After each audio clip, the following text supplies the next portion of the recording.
There's so much free information out there about autism.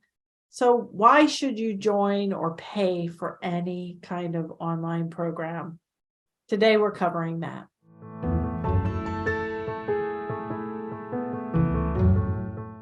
Hi, I'm Dr. Mary Barbera, autism mom, behavior analyst, and best-selling author. Each week, I provide you with some of my ideas about turning autism or signs of autism around. So if you haven't subscribed to my YouTube channel, you can do that now.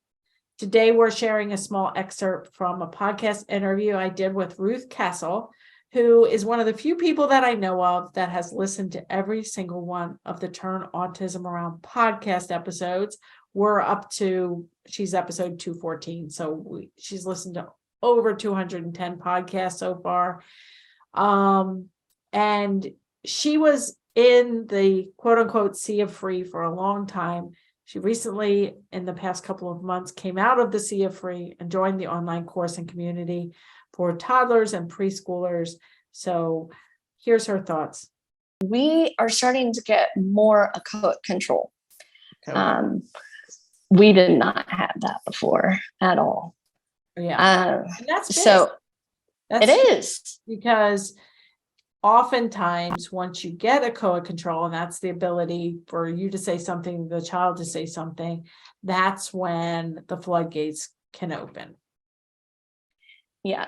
And I agree. And we've also gotten more, I know they're pop out words because it's not like when we're doing therapy, he won't like do it with me sometimes, but he loves to match.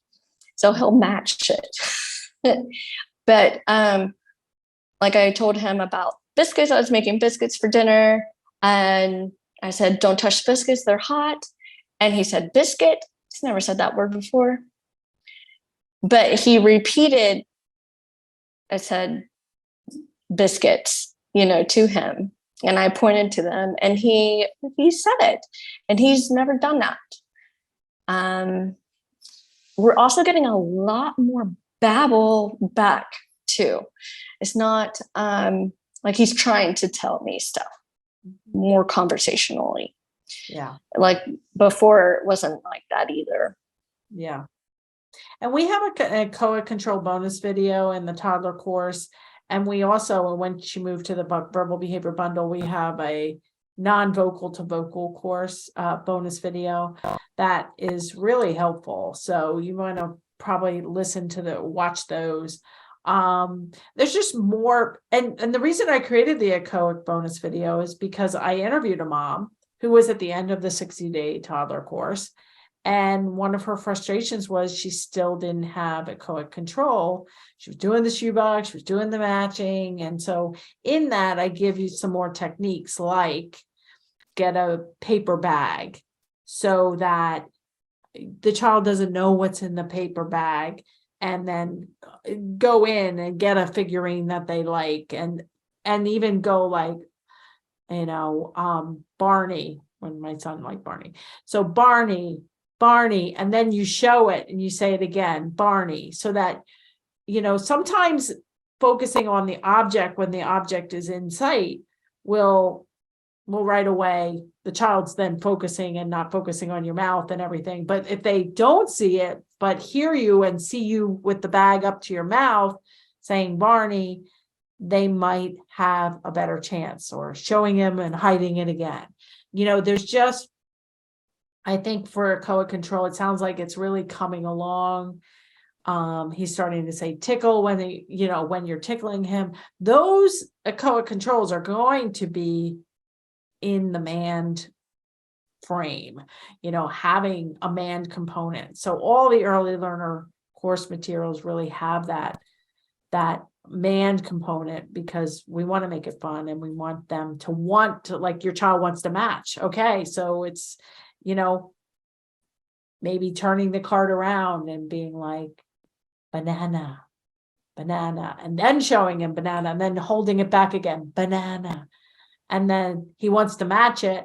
Now he's heard it a couple times, so it really is, it's really like a dance for each child.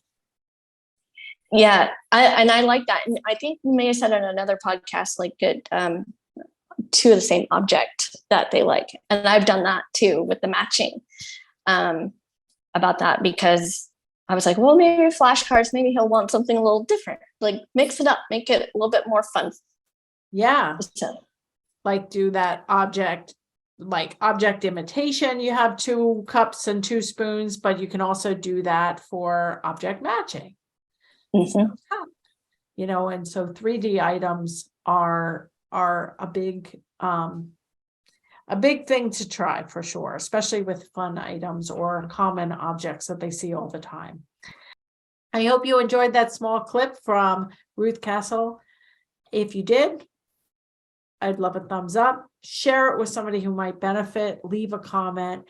And for more information about joining our online course and community and finding out more about how to turn your assessment into action, you can attend a free webinar that's new called Turn Your Assessment into Action. And I'll see you right here next time.